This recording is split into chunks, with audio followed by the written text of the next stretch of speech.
Huh? My story? I'm not a bum. I'm a jerk. It was never easy for me.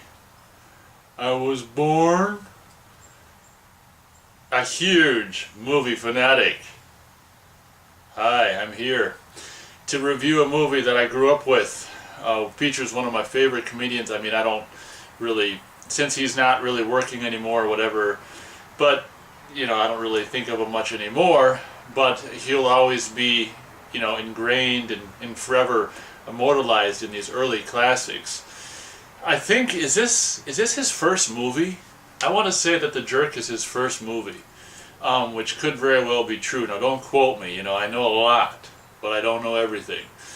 And it could very well be Steve Martin's first movie, which he co-wrote with Carl Gottlieb, who was brought on aboard on Jaws to do some of the. He was on set, I think, to help with possibly dialogue or whatever. He was featured in Jaws as a guy, a city council guy. He was featured in The Jerk as Iron Balls McGinty as well. So, I mean, The Jerk is absolutely famous, amazing, you know, what is it, 1970, I think it's 1979 comedy. Now, the whole reason I'm reviewing this is because I go to Half Price Books every week if I can and look at their, you know, which they're now. I love it because now their clearance DVDs are $2. $2. Now, I've had this movie, of course, because Universal put out some kind of a, I don't know what, you know how they put a name to it, like a whatever, it was Poor Black Child Edition or whatever. So I have the version they put out forever ago. Oh, it was like a 20, whatever.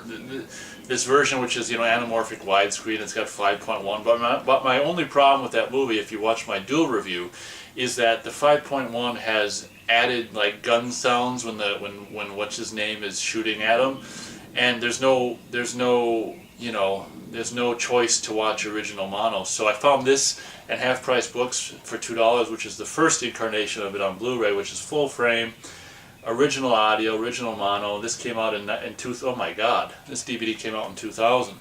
So last week I found this at Half Price Books for $2. I'm like, yeah, I want the original audio, the original gunshots from that scene when, what's his name, I should remember his name, is shooting at him. So I'm like, yeah, $2, give me The Jerk with original audio. And I want to say that song, I can't, don't quote me, but I want to say that song he dances to at the beginning is different.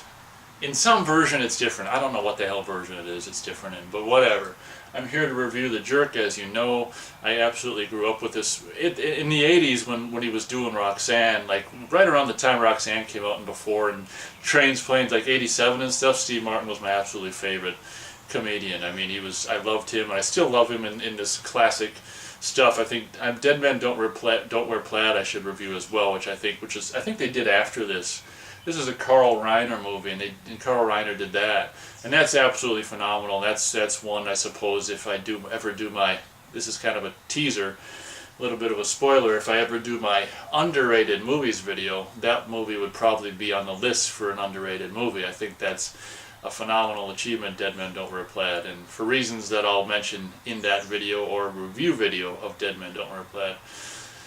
But The Jerk is great. I mean, the character is kind of, I mean, let's face it, the character is kind of lame and like something Jim Carrey would play in early in his career and stuff, but I guess when the comedians early in their career, they just play the lowest forms of whatever they can find. And the thing about Nathan Johnson is he's an idiot, but at the same time, he's like, all of a sudden, he's like an idiot, but maybe he's not an idiot. He creates the Optograph and, you know, damn these glasses!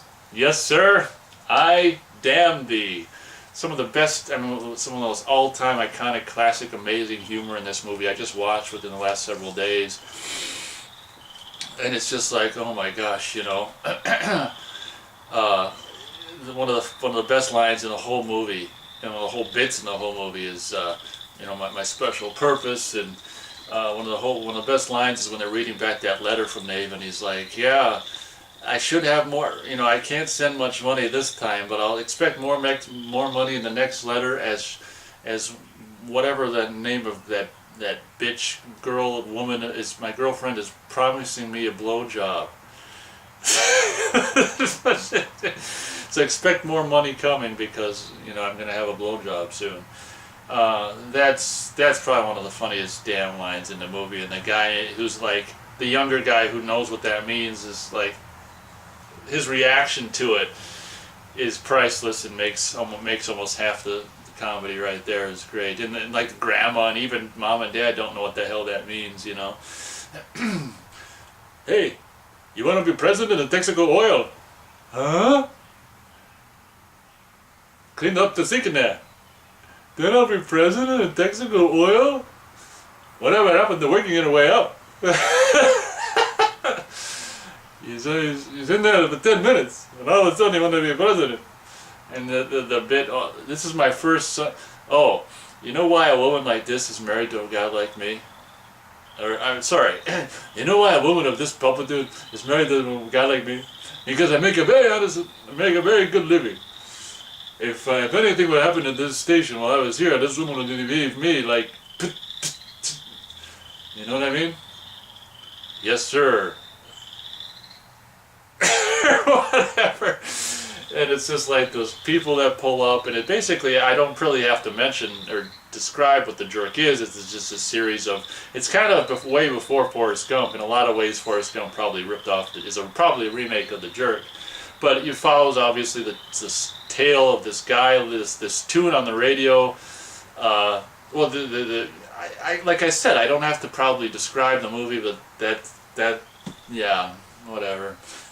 I feel like describing the movie, so maybe I'll briefly do that. So Maven's white and raised by this black family. He was left on their doorstep, but they raised him like one of their own. He's like, I'm gonna stay this color.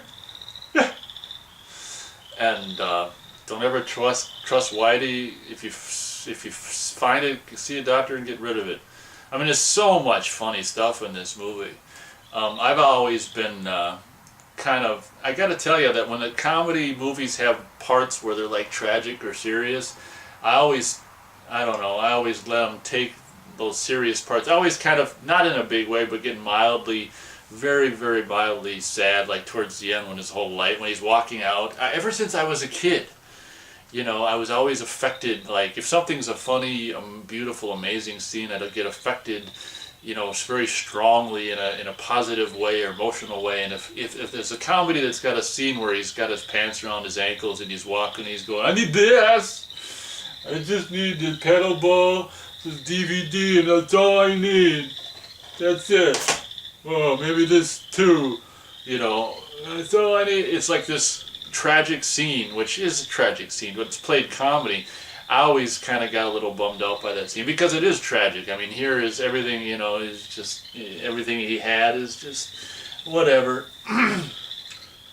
But I'd probably go I guess 3.5 stars. It's so funny. It's just one of the most funny, iconic comedies ever, just from one of the most amazing comedians ever who, of course, I don't know. I mean, everyone has their day, and he had a good run or whatever, so, I guess, I mean, shit, But, I'd obviously say the 80s were his decade. He just did all kinds of great stuff, and this and that, and I can't really think necessarily, of anything in the 90s. I mean, I was never necessarily a fan of LA Story, or to me it seems like, for me, and this is just my opinion, but for me it's like I say, the 80s seem to be, for me, his golden era, and because in the 90s he's just doing stuff like LA Story and that, like Sergeant Bilko or whatever the hell it is, which I actually got for $3 at Half Price Books. Just this more what I'd call corporate comedy stuff back into the mid 90s and stuff, where it's more like, The Jerk is just like, I don't know, it's like, even though it's Universal, whatever, it feels much more independent and stuff, like just coming out of some people's minds, some comedians' minds and stuff, and not so like corporatized. So,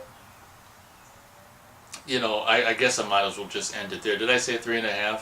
it's not necessarily a 3.5-star movie, but the 3.5 stars is just for the funniness and the absolute hilarity of the scenes, and you have that shooter. I mean, just as like, the new phone book's here, the new phone book's here. I wish I could get that excited about nothing. And he's like, your name in print. Things are gonna start happening to me now. And then whatever, I can't remember his name, you know, the guy from Missing in Action and Blade Runner.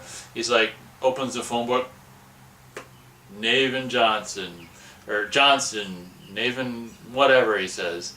Sounds like a typical bastard. And he's like, die, Navin R. Johnson. Oh my god, there's so much, son of a blocking bastard, there's so much fun, there's so much funny in here. Oh my god.